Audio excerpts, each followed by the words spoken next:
I suspect you would agree. You wouldn't think it's surprising because you've always known and trusted this group of players and what they may achieve. Nonetheless, do you still think what you have achieved to be sixth now as you go into the new year is remarkable? Yeah, it's really positive to get 27 points at that stage of the season. It shows the quality of the group once again, because if you are not at the level in this league, you can't win points. Maybe you can create like an illusion at the beginning, but it doesn't last over half of the season. Good to see some of the lads down at the darts on Sunday night. How important is that for them to have downtime, to spend it with each other in what is a ridiculously hectic period? Yeah, I think it's important, and it's more organic rather than something prepared by the club. So when they came back at the Academy of Light, they were in a good mood and fresh, which is really positive. So you can enjoy 2 days together and go back to work with good energy and a strong ambition. Absolutely. Speaking of downtime, will there be any for you on Christmas Day, or is it 100% focused? I know you mentioned last time you'll have a chance to chat to your family, but will there be any downtime for Régis Le Bris on Christmas Day? Yes, probably one day. Against Palace, 4 goals, 6 clear of the drop zone. What has that done for everybody? Not just you and the players, but everybody at the club. Yes, in general, there is no replacement for this winning feeling after the game and for the feeling after a good run of form and good run of results, not just within the group of players, but also within the group of staff and in the whole club. Of course, good times for everyone who is involved here. For Leeds United, and we know that we are in a good shape and have delivered really some impressive performance, and 8 points out of the last 4 difficult games is really good outcome. But we're also far away from losing the ground under our feet, or not to stay humble or whatever. We know it's still a long road, and still many more points that we need to win, and for that, head is already down. We are back down to earth and work hard in order to be also competitive in the next difficult upcoming games. But I know you've talked in weeks gone by about sometimes it's not been particularly enjoyable when the results haven't been going your way or performances haven't been what you wanted. How enjoyable was that 90 minutes for you?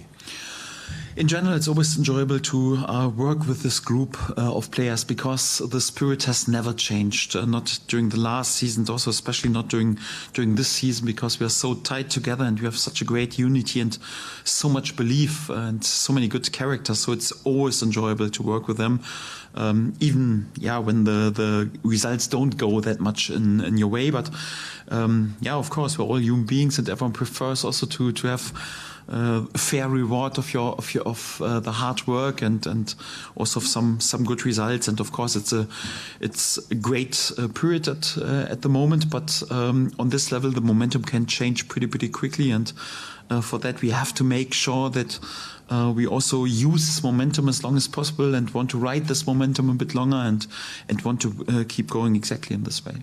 19 points before Christmas. Some people might think you're halfway there. Is that a fair assessment?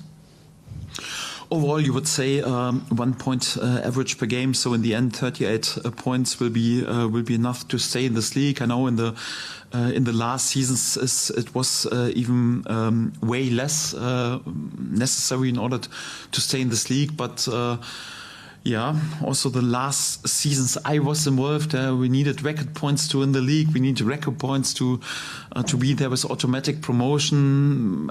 Also 90 points were sometimes not enough once we won the championship. So for that, I expect also it will be a difficult season to stay up. So if we want to stay up, then I think we need many points. And for that, yes, I think it's a fair amount to speak about, that we have this 1 point per game and we're on a good path. But we have to make sure that we also win many points in the upcoming games. Strange week in a way, because you don't actually play now till the Sunday at Sunderland. So how are you dealing with that with the players, for example, on Christmas Day? Are they training Christmas Day? Perhaps a bit.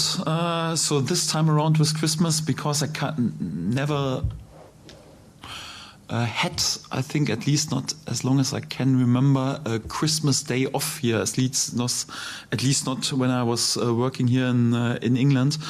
Right now, we will allow ourselves also on Christmas Day to have a day off. I think it's good for the families of the players, and also especially also for the staff, because a build up into a game more or less with 7 days in a row to build up into a game, then normally you are running out of energy. So normally we do 4 or 5 days into the next game to prepare for it. If it's longer, I think, at least my experience, it's not healthy. So right now we have more or less a proper chunk in the beginning of the week, then a Christmas day off, and then back on it on the 26th, on the 27th, and then more or less like in total also 6 or 7 training sessions into this game, but also allow ourselves more or less a recovery day on Christmas. And I think it's a perfect balance in order to be ready then also for Sunday. And it's a day of as you say, to be with the families, and to everybody likes to eat and drink. How do you play that? Because I mean, Pep's talking about weighing his players when they come back in. Sean Dyche today is saying he's happy for his players to have Christmas dinner. What's your attitude towards the players and what they can eat and drink on Christmas Day? We are all human beings, and that means we are made also to come together and to socialize and to be together, especially with the family and with the loves. If you don't enjoy such a day or such a period anyhow, then you will ask yourself also one day why I'm doing all this hard work and why I sacrifice so much. Players have to sacrifice a lot. Yeah, for example, Christmas Eve we have 2 training sessions on this day. We are Boxing Day in early morning. Anyhow, it's not like okay you can have a proper sleep in anyhow. So we will have meetings about Sunderland and training sessions. But the most important thing is, I think, the time with the family, with parents, grandparents, even for my players, or together with their kids if they have some kids, with their partners. I think that's very beneficial, and it's not about. Hey guys, welcome to Football Vibes. You heard what both coaches said. I think that game is going to be an epic Sunday. Remember, both teams just got promoted to EPL and their rivals. It's going to be a clash of the Titans. To me, that's what I feel, because currently Leeds United are 16 on the table, right? And Sunderland is like 6 on the table. Sunderland is just so good so far this season, right? I think that game, I don't know. I'm seeing a draw in that game. What do you see? What do you think will happen? Another thing is what to think and what to believe and what will happen. But for me, I think it's going to be a very, very interesting game. It's going to be a very, very interesting game. Hey, don't forget to hit the subscribe button so that Football Vibes keep bringing you up to date. You'll be the first to know in breaking news.